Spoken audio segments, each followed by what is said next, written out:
আজকে আমাদের হবে দুপুরের মেনু বাসন্তী পোলাও আর মাটন। তো মাটনটা ম্যারিনেট করার জন্য ফার্স্টে আমার 2 কিলো 250 মাটন আছে, সেটাকে আমি ভালো করে জলে ধুয়ে নিয়েছি। এরপর পরিমাণ মতন আমি সমস্ত মশলাগুলো মেশাবো। এর মধ্যে আমি প্রথমে নুন দিচ্ছি, 2.5 চামচের মতন নুন দিলাম।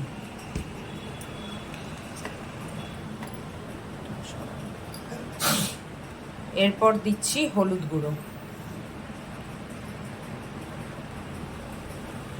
3.5 টেবিল স্পুন হলুদ দিলাম। এরপর দিচ্ছি লঙ্কা গুঁড়ো, যেহেতু আমাদের মাটনের পরিমাণটা একটু বেশি তাই সেই অনুযায়ী মশলাগুলো পড়বে, যেমন যে ঝাল খাবেন সেই অনুযায়ী লঙ্কা গুঁড়োটা দেবেন। আমাদের 4 টেবিল স্পুন লঙ্কা গুঁড়ো দেওয়া হলো। এরপর দিচ্ছি জিরে গুঁড়ো 2.5 টেবিল স্পুন জিরে গুঁড়োটা দিলাম। এরপর দেবো ধনে গুঁড়ো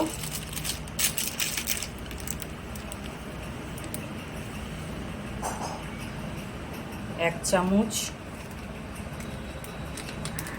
2 চামচ, 3 চামচ, ধরুন 3.5 চামচের মতনই ধনে গুঁড়ো মিক্স করা হলো।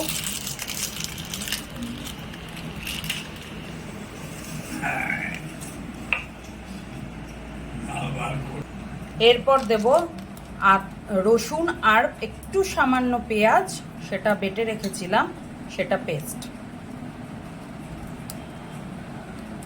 রসুন আর পেঁয়াজ পেস্ট। এরপর দেব আদা পেস্ট, পরিমাণ মতন আদা পেস্ট দিলাম আমি, আদা বাটা। এরপর দিচ্ছি একটু টক দই,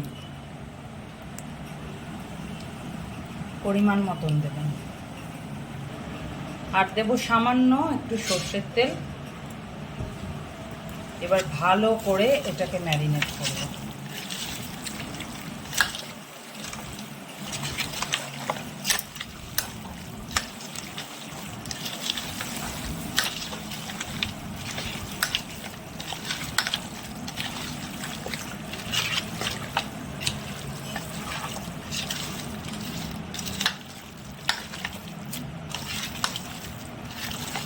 মাংস সুন্দরভাবে ম্যারিনেট করা থাকলে মাংস রান্নাতেও খুব টেস্ট হয় এবং মাংসটা খুব সুন্দর সেদ্ধও হয়। এর মধ্যে একটু তেজপাতা দিয়ে দিলাম,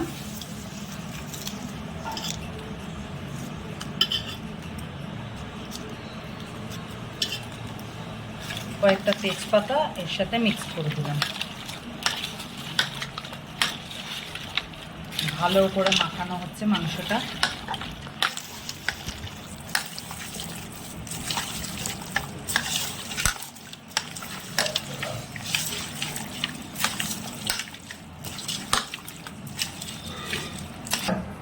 ম্যারিনেট আমাদের হয়ে গেছে, এবার ঢাকা দিয়ে আমি এটা আধ ঘন্টার জন্য ছেড়ে দেব। মাংসের আলুটা ভাজার জন্য কড়াইয়ে প্রথমে তেল দেওয়া হয়েছে, তেলটা ভালো করে গরম হয়ে গেছে। এরপর আলুগুলো দেব।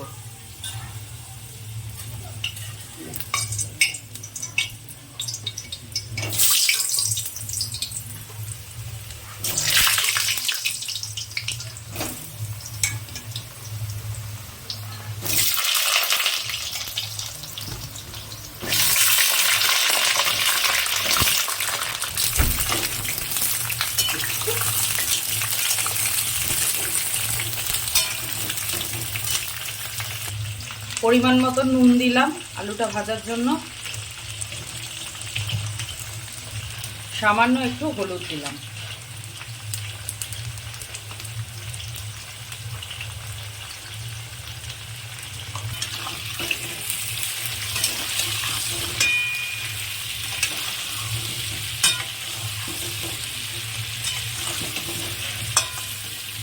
ভালো করে আলুটা ভাজা হোক, একটু নুন আর একটু হলুদ দিয়ে আলুটা ভালো করে লাল লাল করে ভাজবো।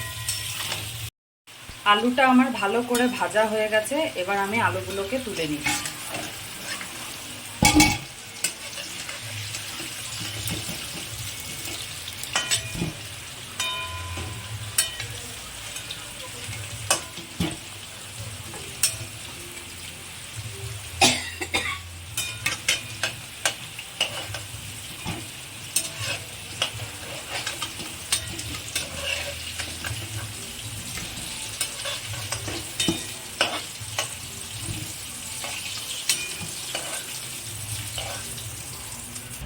আলু ভাজার তেলের মধ্যেই একটু গোটা গরম মশলা থেতো করে রাখা হয়েছে সেটা দিয়ে দিচ্ছি।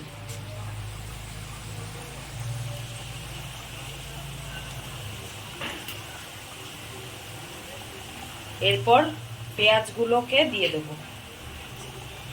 সামান্য একটু চিনি দেব। তার আগে চিনি দিলে পেঁয়াজ ভাজার যে রংটা সেটা খুব ভালো হয়। তেলের মধ্যে সামান্য একটু চিনি দিয়ে দিলাম। এরপরে কুচনো পেঁয়াজ রাখা আছে সেটাকে আমি দিয়ে দেব।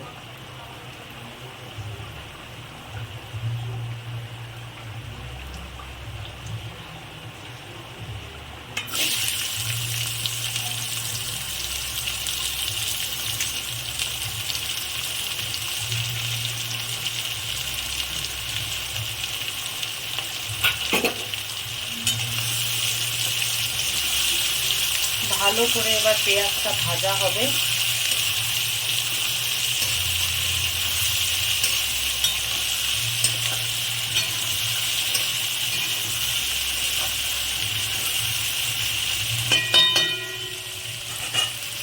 মাংস ম্যারিনেট আমার করা ছিল, এবার মাংসটা আমি পেঁয়াজের মধ্যে দিয়ে দিচ্ছি।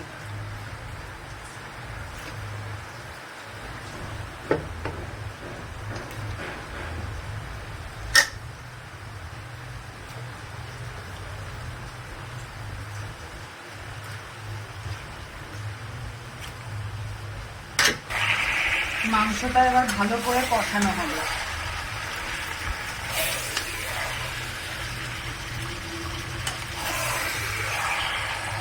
মাংসটা ভালো করে এইভাবে কষানো হচ্ছে। খাসির মাংস যেহেতু, তাই জন্য ভালো করে মাংসটা সেদ্ধ করতে হবে। আপনারা ভালো করে আগে মাংসটা কষানো হোক, তারপর আমরা প্রেসারে দেবো। মাংসটা আমাদের প্রায় কষানো হয়ে এসছে। এরপর একটু আমি কাশ্মীরি মির্চ দেব কালারটা হওয়ার জন্য।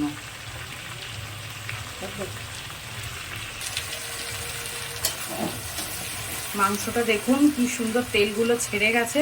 তেলটা ছাড়লেই বুঝতে পারবেন যে মাংসটা কষানো হয়ে গেছে। তো কষানো হয়ে যাওয়ার পর আমি একটুখানি কাশ্মীরি মির্চ দিলাম যাতে কালারটা ভালো আসে, ওই জন্য। এরপর আমি প্রেসারে দিয়ে দেব। দেখুন মাংসটা খুব সুন্দরভাবে কষানো হয়ে গেছে। মাংস থেকে তেলটাও বেরিয়ে গেছে। মাংস থেকে তেলটা বেরোলেই বুঝবেন যে মাংসটা কষানো হয়ে গেছে। কাশ্মীরি মির্চে কত সুন্দর কালারটা এসছে দেখুন। এরপর মাংসটা আমি প্রেসারে দিয়ে দেবো। এইভাবে আমি কড়াই থেকে মাংসটা প্রেসারে দিয়ে দিচ্ছি। এই দেখুন কড়াই থেকে কি সুন্দর মাংসগুলো প্রেসারে দিয়ে দিচ্ছি। মাংসতে প্রেসারে মাংসটা ভালো করে সেদ্ধ হবে, তারপর নামিয়ে দেবো। প্রেসারের মধ্যে মাংস দিয়ে প্রেসারটাকে বসিয়ে দিলাম দমের জন্য। সিটি পড়ুক, তারপর আবার খুলবো। প্রেসার থেকে মাংসটা আমাদের সসপ্যানে দেওয়া হয়েছে। এবার একটুখানি ফুটলেই আমরা মাংসটা নামিয়ে নেব। সেদ্ধ হয়ে গেছে মাংস ভালো মতনই। মাংসটা ভালো করে দেখুন ফুটছে। এর মধ্যে সামান্য পরিমাণে একটু ঘি মিশিয়েছি। মাংসটা এবার ভালো করে হয়ে গেছে সেদ্ধ। মাংস আমার রেডি। এবার আমি মাংস নামিয়ে ফেলবো।